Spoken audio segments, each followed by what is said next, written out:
All right, everybody, welcome to another episode of Freedom Empowered. If this is your first time listening, thank you for listening to the show. And for those of you guys who come back every week just to listen to the next episode, just to listen what we have to say, thank you as well. Remember at the end of the show, guys, please subscribe and leave a review on iTunes if that's where you listen to the show from. Also, guys, follow us on Twitter. You can follow us on Instagram as well, which we'll be posting more lighthearted, freedom-related topic stuff. And Well, actually, that's going to be me posting that because Nick's not a very funny guy. But I'll make sure to keep you guys entertained. And also like our Facebook page. You can be part of our community there, and where we talk about ideas and you get little hints about what our next episode will be about. And as always, share the show with a friend that you think who needs to elevate their perspective, someone who will enjoy the show. Yeah, guys, start when you go to Facebook. Start communicating. Either send us a message or let's start a conversation so we can all learn together. So today's show we're gonna talk about mental toughness and how mental toughness can be applied in personal freedom, stuff like that. You want to start us off, Mason? Yeah. Yeah, I mean, so just, he said we're talking about mental toughness, but it's going to be an overview. We're going to talk about does mental toughness translate to success, or does it help build the skills necessary for success to give you maybe the confidence or other things like that. We're going to talk a little bit about sports and how mental toughness through sports can maybe help you for the future. We're going to talk a little bit about, one example is going to be the military. And then we're going to talk about some other people, and I think you guys are going to find it pretty interesting. But yeah, to start us off, we'll just talk about mental toughness in general.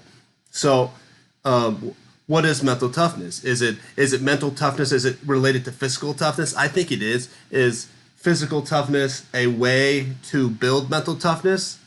I think so. I think that I feel people. Like a good thing to say there is being physically tough doesn't necessarily mean you're mentally tough. Yeah. So the way I would look at it is that for most people, the way they build their mental toughness, which, as I said, it's not just straight toughness. It's a combination of discipline, of confidence, of things like that. And I think that the way you build that mental toughness is going to be through physical things in many cases. And it also can just be through purely mental things. Like if you think for 1 second that somebody who, a doctor per se that goes through med school, if you think that he is not mentally tough, then you'd be wrong. I mean, he might not be physically tough, but just the sheer level of discipline that he had to put in and the sheer level of perseverance to build his mind definitely gives you some sort of mental endurance. But we're going to start off by talking about someone who is simply mentally tough, and this is going to have a big physical aspect, but this isn't going to be it's not about sports. It's not about how he built it himself, because as you'll find out, he just happened to. Some people go through horrible experiences, and I'm not saying that they're mentally tough from it, but this is actually going to be a little bit more of a nuanced idea of how this guy taught what he does now is he teaches you have to find a meaning to life. So the connection here is going to be to where we're talking about, one of our main points here on Freedom Empowered is that you have to build your own definition of personal freedom. You have to find what in his words, the meaning to life is. So what we're going to talk about is Viktor Frankl, and he wrote a book called Man's Search for Meaning, and he was a Holocaust survivor. So a little bit about his life. He grew up pre-World War II. He was obviously of Jewish descent. He was from a pretty good family. He became a doctor and a psychologist, and he was a practicing psychologist at a local hospital when the Nazis started to oppress the Jewish population. So what happened was, as he was working as a psychologist at this hospital, the first thing that happened was they stopped letting him practice on not Jewish patients. So basically, he was only able to administer medical help to Jewish people. And then, obviously, as things got worse, he ended up going to a work camp. And then by the end of the war, he was in Dachau. If you guys know anything about that. And then he comes out on the other side, and it's actually extremely tragic. He was the only survivor of his whole family to make it out alive of the Holocaust. And what's interesting about his story is that to him, it wasn't a mental toughness thing, because in his words, there's really no way to, you can't be mentally tough to survive something like that. But what he did is he said he found his life's meaning. So one of the stories he was talking about was that him and another prisoner were working at the camp, and they had he was talking to the guy, and the guy said, so what, they were laughing, and he was like, why are you laughing? He says, well, I'm just think it's funny to think about, like, what would my wife think of me right now, or like, I wonder what she's doing. And Victor says that they found their meaning. Their meaning was their family, for in this instance, their wives. And he said that what made him survive and come out on the other side was that he focused on what his life's meaning was, which was his family. And in his words, there was no amount of suffering and no amount of pain that could break his will, because his life revolved around his family. Well, yeah, I think that's just like his mental state, where he, even after going through all the suffering and just all the pain and being in a dehumanized situation, he still had that mindset that life is full of potential. It has meaning. So like the suffering had meaning as well, but it didn't stop him from looking forward and looking at life positively, I guess. Right. He just, and it's interesting because he was a psychologist, so he, already had the training, and just in his words, he said that people are primarily driven by a striving to find meaning in one's life, and that it's this sense of meaning that enables people to overcome even the most painful experiences. But so his experiences helped him create, and after he after the camps were liberated, and he obviously the Nazis were defeated, that he went back to practicing medicine and practicing psychology, and he used his experiences to build his practice. And there's one thing that he talks about. He actually coined the word. He called it the Sunday neurosis, and the term refers to a form of anxiety resulting from an awareness in some people of an emptiness of their lives once the work week is over. But this can be translated far beyond a simple work week being over. It's basically just this feeling of discontent and that you haven't found your meaning. So I think what's important here is it doesn't matter how busy you are or how, basically how busy your life is. Maybe you have a job that is intensive and you're working 7 days a week, or maybe you're only working 5 days a week, and then you hit the weekend, and that's where the Sunday neurosis term comes from, is that when you're not busy, you sit there and think, what is the meaning of my life? So just simply being busy and having your time filled with stuff doesn't mean you're necessarily doing fulfilling things with your life. You know what I mean? Yeah, and it's like doing something you love, it's sort of like doing something you love where you want to be doing it 7 days a week, and you are doing it 7 days a week, and you have that meaning in your life because you feel it's important to you. It's something that's important to you that makes you want to basically wake up every day and keep going. You're a lot less likely to fall into depression or get down because you're just doing that thing you love every day.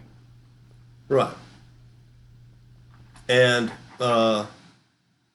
just another big thing that I kind of touched on earlier was that when you do have experiences, obviously Victor by no means thinks that he learned things at, like being, surviving the Holocaust. He's not advocating that in any way, but what he saw was an opportunity for him to use his experiences to help people, because he was able to assess his mind, and as a psychologist in the camps was able to help hundreds, if not thousands, of other Holocaust victims survive and mentally push through.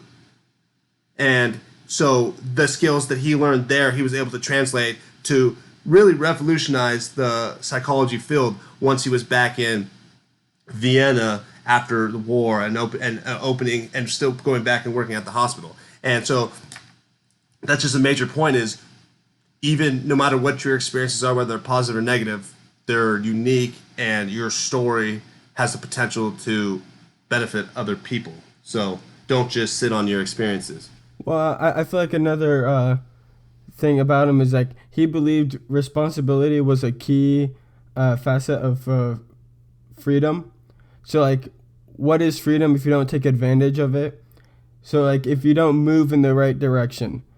So if we live in America, we have freedom, but if you don't take advantage of the freedom you have to do something you love or to give yourself more meaning, then there's really no point of it. You don't really need the freedom if you're not going to take advantage of it. Right. Yeah. That's well said. And I think what the next thing we'll talk about is we'll go into sports, and not so much sports. We're going to talk about sports later, but just the nature of being competitive. Right. So there's a lot of people. I think one of the big issues with maybe society as a whole is there's a lot of people who don't have competition in their lives, whether they are growing up and they don't play sports, or they don't have, they live a very either a very comfortable life or just not a very well driven life. There's just no. I was actually reading an article before the show.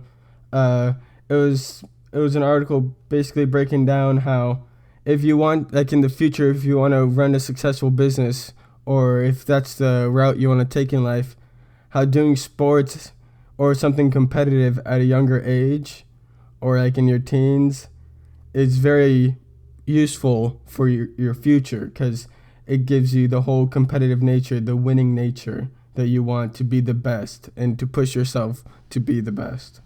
Right, and that's how it ties into sports, is that once you've lived that competitive lifestyle, you start to see life as a game and realize that there are challenges to everything you do. How many people go through life not realizing that there's people there to challenge them for their position? I'm not saying that they're negative. It doesn't always mean that there's someone that's trying to put you down that you have to defeat. But just the idea that for anything you do, there's someone else that is on the same path as you, that is either competing for the same job as you, competing for the same house as you, competing for the same lifestyle as you. Just there's always going to be a challenger and a competitor, and you're going to have to better yourself to overcome it. And I think that just being competitive, it's a mindset that you want to be the best. And one example of someone who really truly lives every day as a competitive mindset would be Tim Kennedy. I don't know. He's kind of, I don't know if you guys know who he is. He's gotten bigger in recent times, but he's a ex-UFC fighter and Army Special Forces veteran who now runs his own business and has 2 television shows that he is working on. And so, yeah, Tim Kennedy was born in San Luis Obispo, and during college he trained MMA, and then after college he joined the Army on something called an 18 X-ray contract, where you can immediately go to the Special Forces selection course right after basic training, and he did that and completed it and joined the Special Forces in 2004. And then he never stopped fighting combatives, so over the next 3 years he entered into the Army-wide combatives tournament and won it 3 years in a row. And then in 2009 he transitioned out of the active duty Army into the Texas National Guard, where he still is a member of. And from there, he started fighting in the UFC, and at one point was ranked top 10. And then just recently in 2017, he retired from MMA to focus on his business and the television shows. And I think the takeaway here is everything he did in life he saw as a challenge, he saw as a competition. And it stemmed from him being an MMA fighter. So he saw that. Because if you think about it, what other sport really exemplifies competition better than MMA? It's literally, not only is it there's only one winner, but it's also losing doesn't just mean that, the other team scored an extra point than you. If you lost, it's because you got submitted, you got knocked out, something like you had to lose. So I think that this not fear, but there's just aversion to failure because of him being an MMA fighter helped push him to the top. And then even further, as he was a special forces soldier, you can't lose in the military. What is in the military when the goal and the mission is to win wars? What is losing? It many times can be death. So that was just another example of how everything in his life was a competition, 1, and 2, failure was simply just not an option. Yeah, and he really had the mental status of like working hard. Like the timeline we gave you, basically, he was doing special forces while fighting MMA. He was full. He was active in the army at the same time fighting MMA, and he was working hard in both. And he was just constantly working, trying to be the best at everything he does. Right, and it's interesting. I was watching this interview that he had, and he talked about discipline and bettering yourself. And it's kind of ironic, but he said, I wish that, or he was pushing people to start bettering themselves, start building skills, start just bettering their lives in general, whether it means getting in shape or learning a new skill. Because he said that for him to better a skill, he fights and scraps to get 1%, 2% better in life because he's already achieved so much. He's already quote unquote perfected his life to the extent that for him to get better, it takes a lot of work. But what he does is he promotes people to start taking control of their own lives, because for someone who has no discipline, someone who never works out, someone who has no new skills or unique skills, for them to start seeing a major difference, a major change, a major improvement is simple. Someone who is 200 pounds overweight and starts working out, well, maybe in the first year you lose 100 pounds and start to get in shape. You know what I mean? You get to see those improvements. So he's saying if all you need is the motivation to start to better yourself, just start, because you're going to see the improvement in leaps and bounds. And before you even enter a competition with others, you enter a competition with yourself, the mindset. So Mason and I, back in our olden days, we wrestled. And before you even wrestled your opponent, there's some things you need to do with yourself. You had to practice, you had to get better at your technique. But we did wrestling, so Mason probably experienced it more than I did. He's a little on the bigger side. He had to cut a lot of weight to wrestle. And that alone is a mental struggle, because you're basically sweating a lot, not drinking very much water, not eating very much, and you have to get through that challenge before you can get to the challenge that you're actually preparing for, which is the first part is sometimes even harder than the second part, the actual match. And I just want to make a quick little caveat here. I don't know how many of you guys watched the recent UFC fight, Romero versus Whitaker, and it was supposed to be a title fight, but Romero actually missed weight, and from my understanding, this is the second time he's missed weight for a title fight. So, I mean, you can't blame the guys because they're extreme athletes. They're on the top of their game. So not taking any skin off his back, but at the same time, this is his job. This is his profession. He is a top tier level athlete, and the first step in even getting the title fight is you have to make weight to qualify for the weight class. And so he ended up losing, but even if he had won, he wouldn't have got the title. The title would have stayed with Whitaker. So the first step to even putting yourself in the competition is to set yourself up for it, to give yourself the skills necessary, to give yourself the qualifications necessary to even enter the competition. You got to get to the goal line. I think there's a lot of people who feel like they're incapable of achieving something because they're not even in the race yet. They haven't even, you can't win a competition that you don't even have the skills to compete in yet. You know what I mean? You have to get to the goal line. You have to get to the starting point of the race. And I think a lot of people think that that's harder than it really is. And all it is some knowledge and some skills. Just start teaching yourself something you're interested in. I mean, you can tie it back to pretty much anyone. If you want to pick a job, if you want to be a real estate salesman, you have to learn about real estate. You have to get certain qualifications, certain certificates to even enter into the business. So don't say that you're unable of being a successful salesman if you don't even have the skills to even attempt it in the first place. Yeah, and then to add on after that, he missed weight and he eventually lost the fight as well. But I guarantee he's going to go back out there and probably try to get another title fight. He's not going to just give up now and be like, all right, I'm done fighting because I lost. Or I'm done fighting, I missed weight, I'm a failure, I screwed up. Right. He's gonna go back out there and work hard and persevere after losing and try to win. Well, I think another interesting thing is we always say you have to build your goals and build whatever your mission is. You have to base it off of the skills that you already have.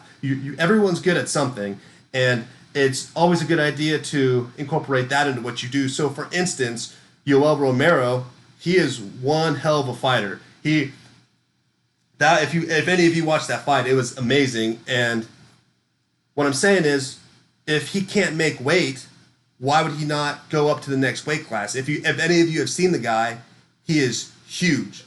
There's no reason that he can't be successful at the next weight class. I'm certain of it, and I think they actually mentioned it during the fight. Was at this point he might as well just go up to the next weight class and fight there. And so maybe for him that's something that he needs to realize or focus on is, if I want to be successful, maybe if the only thing holding me back is I physically can't get down to that lower weight, why not just go up a weight class?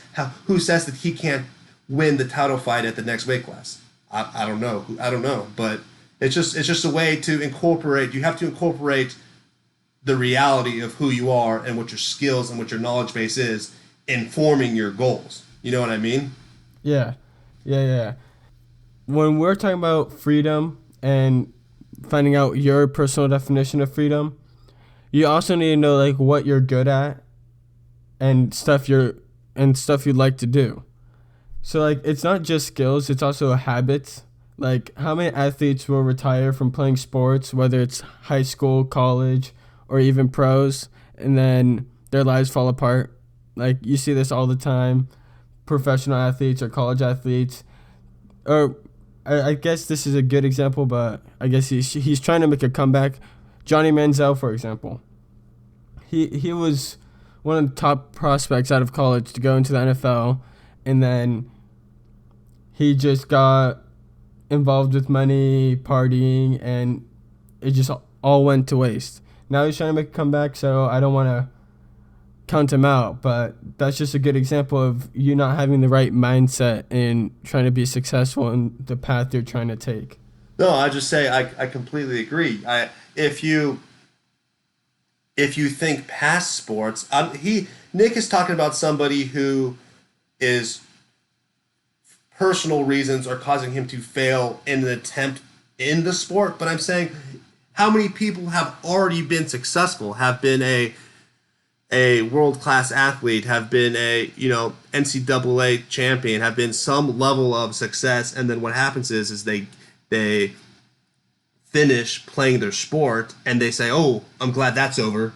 I'm gonna make up for all the partying I did. I'm gonna, stop working out completely." Some of the most unhealthy people are people that are ex-pro athletes because they're like, "Well, I'm done working out. I did that in my time. I'm not doing it anymore." And I guess what my point would be is, you are unique. You have built up a set of work ethic, a set of skills, a set of habits that are, next level, that are unique and original beyond what maybe most people in the world have. So why would you just say, "I'm done with this specific mission. I'm going to just throw them all away"? Why don't you maintain them and just turn their direction to where now those habits, instead of working towards an athletic goal, now they're working towards maybe a career goal or a business goal. You know what I mean?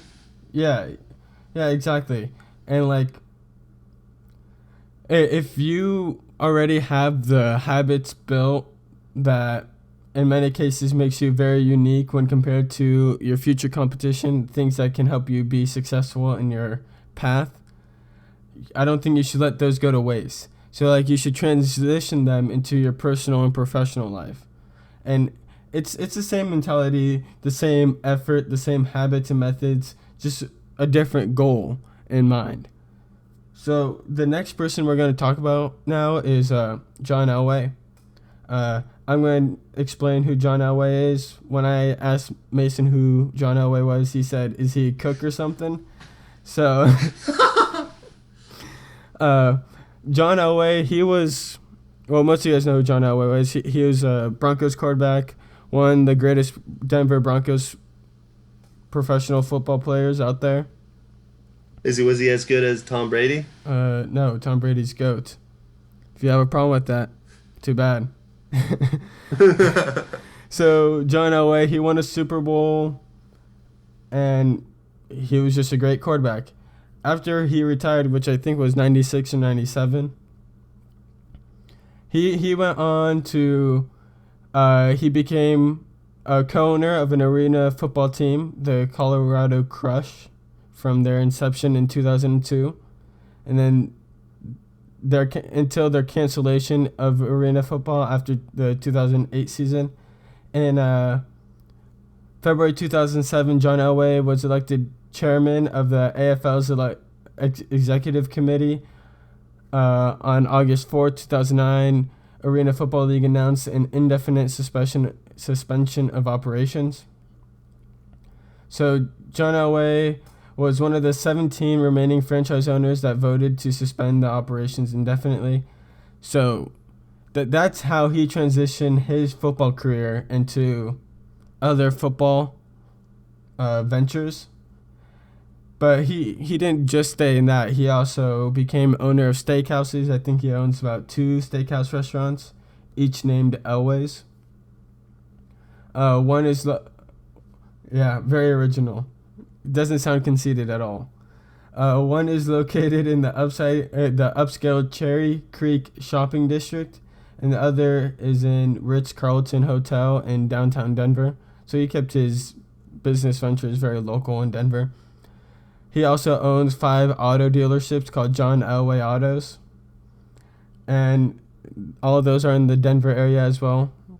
He ended up selling those to AutoNation in 1997 for $82.5 million. And then in 2006, John Elway ended a 9-year licensing agreement with AutoNation, removing his name from Denver area dealerships. And then at that time, Elway said the move could allow him to get back into the auto business under his own name. He still owns 2 Toyota Scion or Scion, I don't know. Never heard of the car till we were doing the research. He owns 2 of those dealerships, one in Manhattan Beach, California, another in Ontario, California.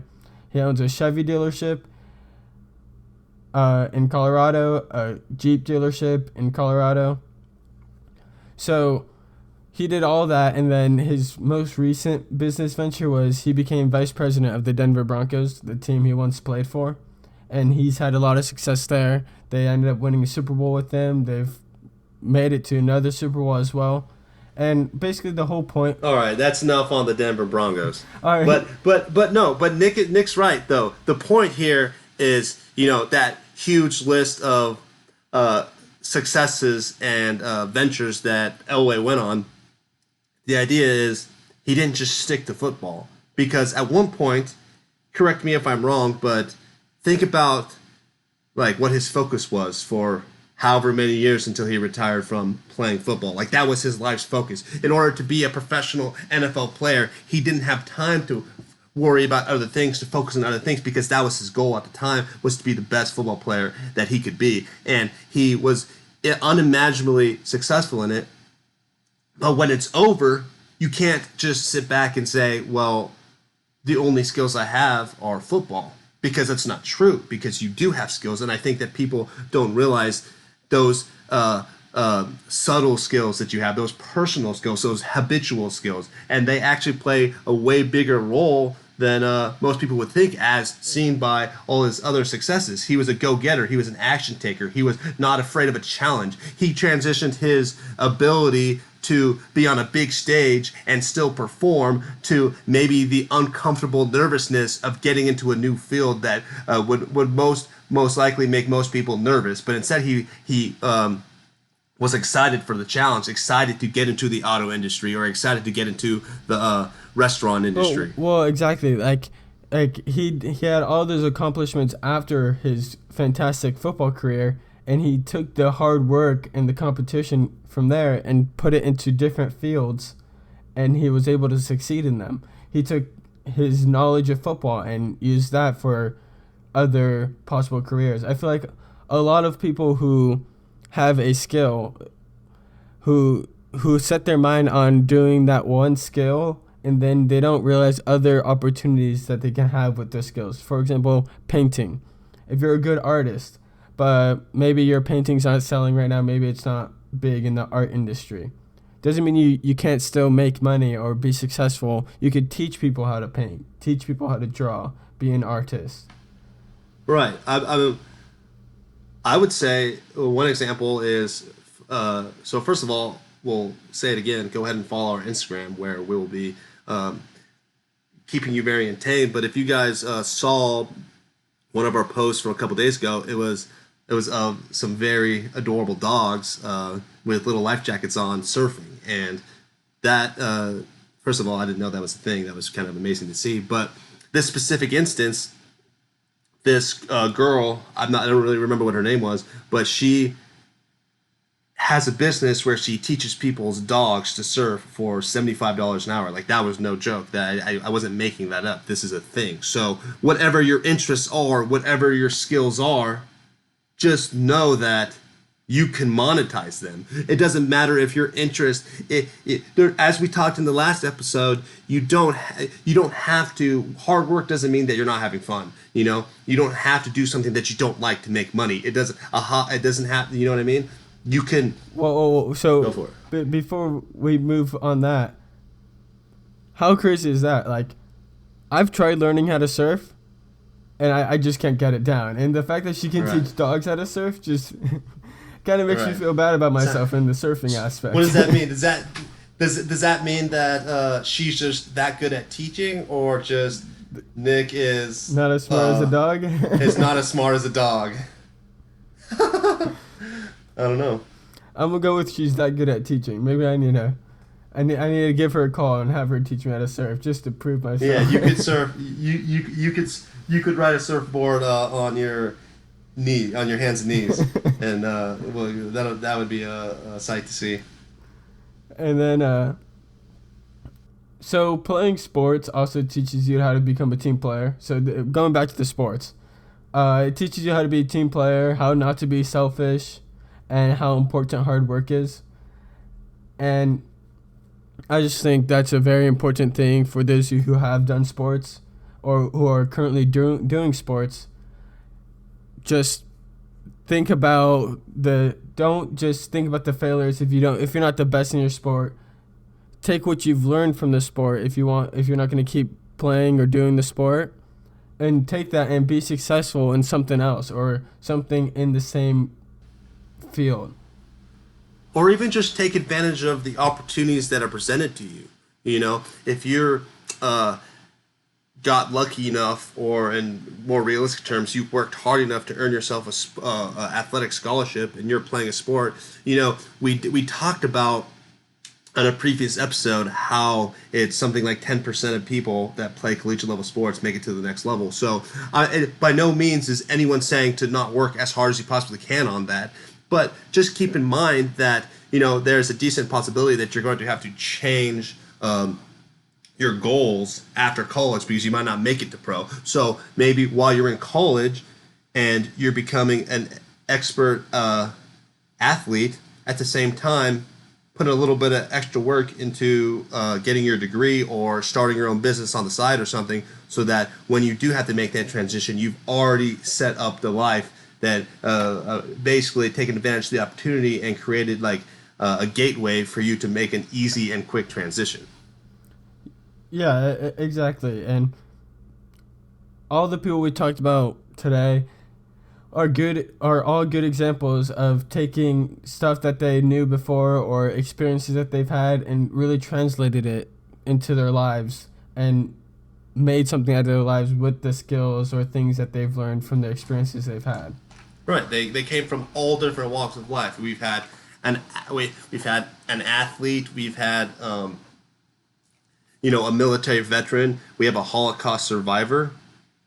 I mean, that's amazing to think that Viktor Frankl, how many lives did he change after he was liberated and moved back to Vienna. It wouldn't be far-fetched to think that maybe a huge number of people that he helped were other Holocaust survivors. You know what I mean? So instead of coming to America, he chose to stay in Vienna and help, friends and family that needed him.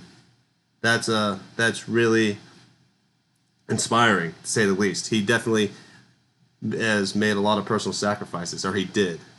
I think he passed away in 97, but I mean, it's just an amazing man. It's an amazing man. It's amazing. I think one of the most amazing parts is to transition your life from, it's one thing to be just successful on your own, but then if you use your successes to later then help other people, well, I don't know what's better than that. Yeah, I couldn't imagine a better feeling than using your successes to help other people and also doing something you enjoy to do. Right. At the same time. That's what we're looking for here. That's what we're trying to do, is to get rid of the Sunday effect, as Victor called it. What was it called again? The Sunday neurosis that he coined. That's what we're doing here, is we're trying to, personally, what we're trying to do here on Freedom and Power is we're showing you ways that people, from no matter where you came from or how horrific of a situation you started out as, you can, one, find the meaning of your life, and two, pursue that to grow your own life and then also to impact others. Yeah, and I think that's all we have to say for today's episode. Just want to thank you guys again for listening to the show. And remember, leave a review on iTunes, share the show with a friend. I think there's a lot of people you guys know out there who could probably use this show. We'll talk to you guys next time.